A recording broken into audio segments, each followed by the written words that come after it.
Pregnancy के दौरान गर्भनाल का सबसे इम्पॉर्टेंट रोल होता है, क्योंकि गर्भनाल के ही माध्यम से बच्चे तक पोषक तत्व और आवश्यक सामग्री पहुंचती है। साथ ही ऑक्सीजन और ब्लड पहुंचता है। गर्भनाल को ही प्लेसेंटा कहते हैं और यह प्लेसेंटा बच्चे की सुरक्षा करता है और उसे संक्रमण से बचाता है। इसीलिए गर्भनाल को बच्चे की लाइफलाइन कहा जाता है।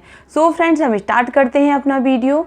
जैसे ही प्रेग्नेंट महिला को यह पता चलता है अल्ट्रासाउंड के माध्यम से या फिर डॉक्टर जब चेकअप करते हैं तो फिर मशीन में वह देख लेते हैं, चेक कर लेते हैं कि गर्भनाल बच्चे के गले से लिपटी तो नहीं है, तो फिर आप टेंशन में आ जाती हैं और चिंता करने लगती हैं। लेकिन ऐसी कंडीशन में मैं आपसे एक बात कहूँगी कि आपको घबराना नहीं है, क्योंकि टेंशन लेना किसी भी प्रॉब्लम का सॉल्यूशन नहीं होता।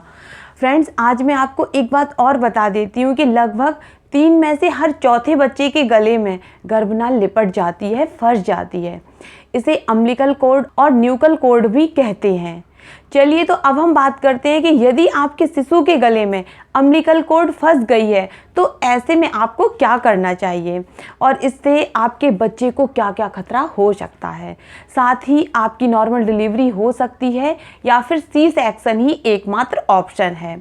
यदि गर्भनाल प्रेगनेंसी की दूसरी तिमाही में बच्चे के गले में फंस जाती है, लिपट जाती है, तो फिर 99% चांस होते हैं कि गर्भनाल शिशु के गले से खुद ब खुद निकल जाएगी, क्योंकि उस टाइम बच्चे का आकार बहुत ज़्यादा छोटा होता है और यूट्रस में काफ़ी जगह होती है। फिर जब शिशु गर्भ में मूवमेंट करता है, घूमता है, तो फिर गर्भनाल अपने आप ही उसके गले से निकल जाती है। लेकिन यदि 9वें महीने में प्रेग्नेंट महिला को पता चलता है कि उसके बच्चे के गले में गर्भनाल लिपटी हुई है, तो उस समय चांस बहुत कम होते हैं, क्योंकि इस टाइम तक आपके बच्चे का आकार पूरी तरह से विकसित हो चुका होता है। फिर बच्चे के पास घूमने के लिए ज़्यादा जगह नहीं होती।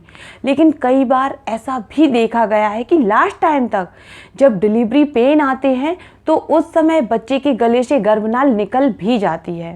फ्रेंड्स, गर्भनाल के ऊपर एक तरह की जेली लगी हुई होती है, जिसकी वजह से प्लेसेंटा में कभी भी गांठ नहीं लगती।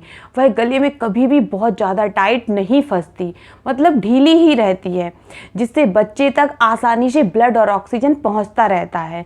साथ ही यह जेली कुछ इस तरह से काम करती है कि अगर गर्भनाल दब भी जाती है तो भी बच्चे को आसानी से ऑक्सीजन और ब्लड मिलता रहता है। अब हम बात करते हैं कि यदि गर्भनाल फंस जाती है तो फिर आपको कौन कौन सी सावधानियां बरतनी हैं। पहला पॉइंट, यदि आपके बच्चे के गले में गर्भनाल फंसी हुई है, आपको मालूम चल गया है, तो भी आपको कोई बहुत ज़्यादा सावधानी बरतने की ज़रूरत नहीं है। बस जब गर्भनाल बच्चे के गले में फंसी होगी उस समय डॉक्टर आपको थोड़ा जल्दी चेकअप के लिए बुला सकते हैं। और आपके अल्ट्रासाउंड भी पहले की कंपैरिजन थोड़े ज़्यादा होंगे, क्योंकि अल्ट्रासाउंड के जरिए ही डॉक्टर चेक कर लेते हैं कि बच्चे तक प्रॉपर तरीके से ऑक्सीजन और ब्लड पहुंच रहा है या नहीं।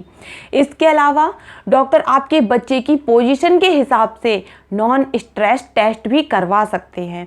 यह टेस्ट इसलिए होता है ताकि डॉक्टर को यह मालूम चल सके कि गर्भ में कहीं आपका शिशु स्ट्रेस में तो नहीं है। कई बार ऐसा भी देखा गया है कि यदि गर्भनाल बच्चे के गले में 5 या 6 लपेटें ले चुकी है तो फिर ऐसे में बच्चा थोड़ा सा स्ट्रेस में आ सकता है या फिर शिशु विचलित हो सकता है, उसकी मूवमेंट में कमी आ सकती है।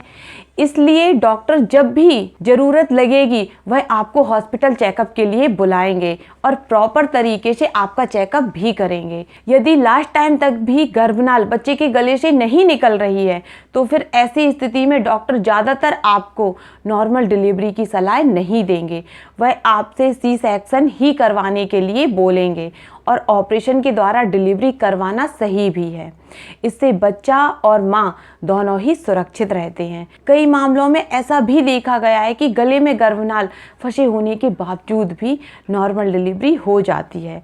लेकिन यह आपके बच्चे की स्थिति पर डिपेंड करता है। अगर उसकी हार्ट रेट एकदम सही है तो, और 1 या 2 राउंड प्लेसेंटा गले में फंसी हुई है, अगर बच्चे के गले में लिपटी हुई है तो ऑपरेशन करना इसलिए भी ज़रूरी हो जाता है कि नॉर्मल डिलीवरी के समय शिशु का गला घुट सकता है। प्लेसेंटा गले में फंसी होने के कारण बच्चे की हार्ट रेट बढ़ सकती है।